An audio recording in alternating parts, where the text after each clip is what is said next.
Hello everyone, I am Sunil Dangi, Faculty of Biology, and we are discussing a very important chapter, the living world, and lecture number 3. Here we have to discuss diversity in the living world. Let's start the discussion. Okay, so now we have to discuss diversity in the living world. So देखिए जब हम living world में diversity के बारे में discussion करते हैं, so as you know on the earth surface there is present the large variety of organism. जब भी हम यहाँ पर डिस्कशन करेंगे so large variety of organisms present on the earth surface. Earth surface पर large variety of organisms present होते हैं और लाइक एज द हम इनमें डिस्कशन करें so they may be the plant, they may be animals और they may be like as the microorganism. So different organisms are present on the earth surface.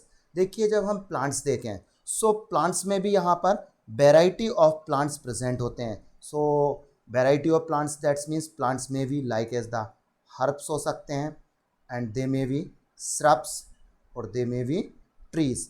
और when we discuss about the animals so animals में like as the cats, they may be like as the dogs and they may be insect. So earth surface पर variety of organisms present है like it's the plant, animal and micro organism. Plants में herb, shrubs and tree, जबकि animals में dog है, cats है, birds है, insect है. और ऐसे कई ऑर्गेनिज्म हमारे चारों तरफ प्रेजेंट है, अराउंड अस, हमारे चारों तरफ प्रेजेंट है. Those organism we can't see by the naked eye. हम इन ऑर्गेनिजम्स को नेकेड आई से नहीं देख सकते. So that's means microorganism are the organism which can not seen by naked eye. हम इन्हें नेकेड आई से नहीं देख सकते but they are present around us. So these are called the microorganism. इन microorganism specially present like as the bacteria, fungi, virus. So यहाँ पर हमने कहा bacteria, fungi and virus. So different organism हमारे चारों तरफ present है लेकिन हम इन्हें नेकेड आई से नहीं देख सकते. दैट्स मीन्स जो लिविंग ऑर्गेनिजम्स हैं इन लिविंग ऑर्गेनिजम्स में ह्यूज डाइवर्सिटी प्रेजेंट है. सो जो different types of the plants, animals and other organism present on the earth surface is known as the biodiversity. So this is called the biodiversity.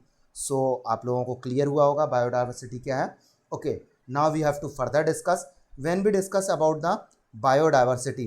So biodiversity terms has been taken from the Greek word. कहाँ से लिया गया है इसको? Greek word से लिया गया है. और biodiversity composed of the two word.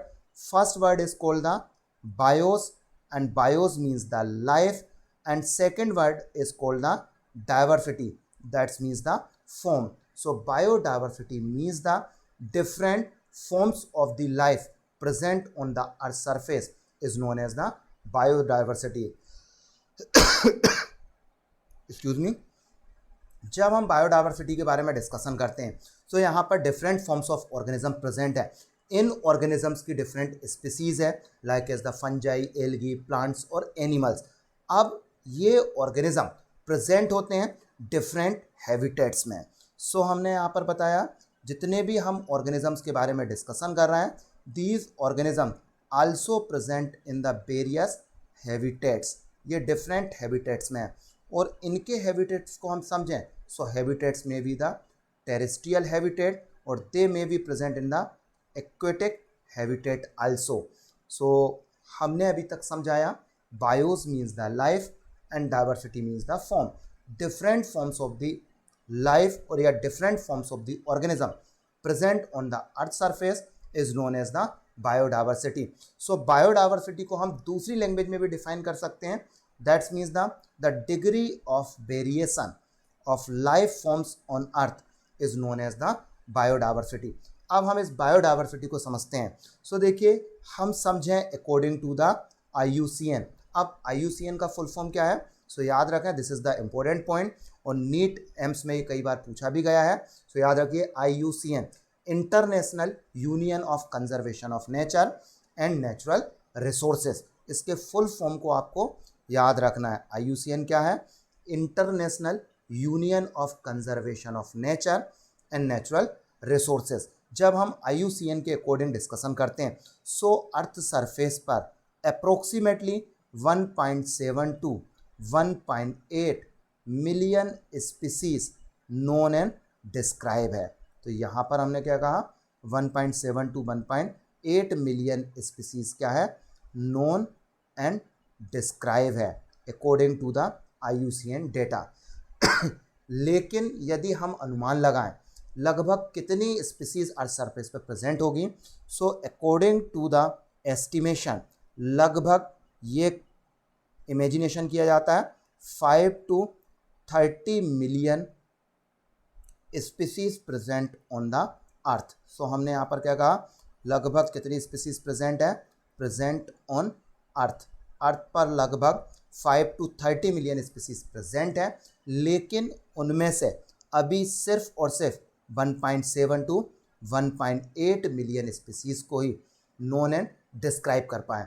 अभी भी ऐसी कई स्पीसीज है जिनको अभी डिस्कवर्ड किया जाना बाकी है। सो आप लोगों को जो मेन डेटा याद रखना है वो डेटा याद रखना है 1.7 to 1.8 million species known and describe. अब हम समझते हैं, सपोज यहाँ पर कोई अननोन स्पीसीज है, उस अननोन स्पीसीज को क्या किया जाता है? रिकॉग्नाइज किया जाता है। अब ये अननोन स्पीसीज किसकी हो सकती है? प्लांट की और एनिमल्स की। सो हमारे सामने द बिगेस्ट प्रॉब्लम जो आ रही थी इनिशियली वो क्या थी?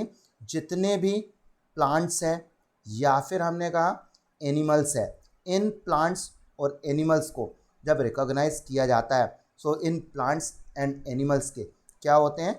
लोकल नेम्स होते हैं। और तीस लोकल नेम्स वेरी अलग अलग होते हैं, वेरी टू प्लेस, ये वेरी करते हैं प्लेस टू प्लेस, एक प्लेस से हम दूसरे प्लेस पर मूव करते हैं। सो इनके लोकल नेम भी क्या करते हैं? वेरी करते हैं। Suppose right now we are in the MP। अब हम MP से गुजरात जाएं या दूसरे स्टेट जाएं या फिर हम अभी कहाँ हैं? इंडिया में। अब हम इंडिया से किसी दूसरी कंट्री में जाएं, सो किसी भी लिविंग ऑर्गेनिजम्स का नाम लोकल लैंग्वेज में क्या करता है? वेरी करता है, अलग अलग होता है। सो यहाँ पर रिसर्च में काफ़ी दिक्कत आ रही थी। यदि किसी को रिसर्चर को उसके बारे में डिस्कशन करना है तो उस ऑर्गेनिजम्स का कौन सा नाम यूज़ करना सबसे सूटेबल होगा। तो इसीलिए यहाँ पर ज़रूरत लगी, जब प्लांट्स के एनिमल्स के लोकल नेम होते हैं और ये लोकल नेम सिटी, स्टेट और कंट्री वाइज डिफरेंट और अलग अलग होते हैं, that is why there is a need to standardise the name. यहाँ पर ज़रूरत लगी क्यों ना सभी लिविंग ऑर्गेनिजम्स के नाम को स्टैंडर्डाइज कर दिया जाए। और इनके नाम को स्टैंडर्डाइज कब किया जाएगा? After proper identification. सबसे पहले उसको आइडेंटिफाई किया जाए और आइडेंटिफाई करने के बाद उस ऑर्गेनिजम्स का पर्टिकुलर नेम होना चाहिए। यदि किसी ऑर्गेनिजम्स का पर्टिकुलर नेम रहेगा, सो देन आफ्टर उसके बारे में डिस्कस करना और उस पर रिसर्च करना आसान हो जाएगी। जैसे suppose we take example of the mango tree. तो हमने यहाँ पर क्या कहा बेटा? हमने एग्जाम्पल लिया किसका? मैंगो ट्री का एग्जाम्पल लिया, मैंगो प्लांट्स का एग्जाम्पल लिया। अब मैंगो क्या हो गया? इंग्लिश नेम हो गया। ये भी एक तरीके से लोकल नेम है for the America, for the Britain. अब हमने कहा इंडिया में मैंगो ट्री का लोकल नेम क्या है बेटा? हिंदी में हम उसे कहते हैं आम। अब हम इसे डिस्कशन करना है, रिसर्च करना, तो किस नाम से की जाए? तो जब ये लोकल नेम हर कंट्री में अलग अलग होते हैं, सो यहाँ पर ज़रूरत लगी स्टैंडर्डाइज करने की। इनका एक स्पेसिफिक और बायोलॉजिकल नेम होना चाहिए, जैसे ही किसी भी ऑर्गेनिजम्स का क्या हो जाए? आइडेंटिफिकेशन हो जाए। तो फाइनली फिर इस मैंगो प्लांट्स का जो बायोलॉजिकल नेम दिया गया, that was the Mangifera indica. क्या नाम दिया गया? Mangifera indica. ये इसका क्या दिया गया? बायोलॉजिकल नेम दिया गया। और इसी तरीके से जितने भी नए ऑर्गेनिजम्स आइडेंटिफाई होंगे उनको साइंटिफिक नेम दिया जाएगा।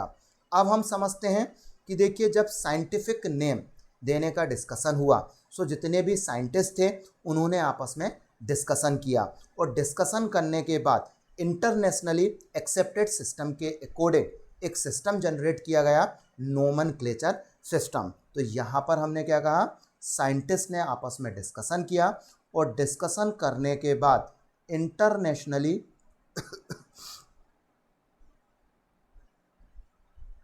इंटरनेशनली एक्सेप्टेड सिस्टम डेवलप किया गया।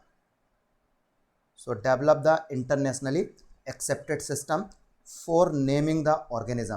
किस लिए डेवलप किया गया? नेमिंग द अननोन ऑर्गेनिज्म या नेमिंग द ऑर्गेनिज्म। किसी भी ऑर्गेनिजम्स को नेम देने के लिए इंटरनेशनली एक्सेप्टेड सिस्टम डेवलप किया गया और this system is called the nomenclature system. क्या कहा हमने इसको? जो सिस्टम डेवलप हुआ that is called the nomenclature system.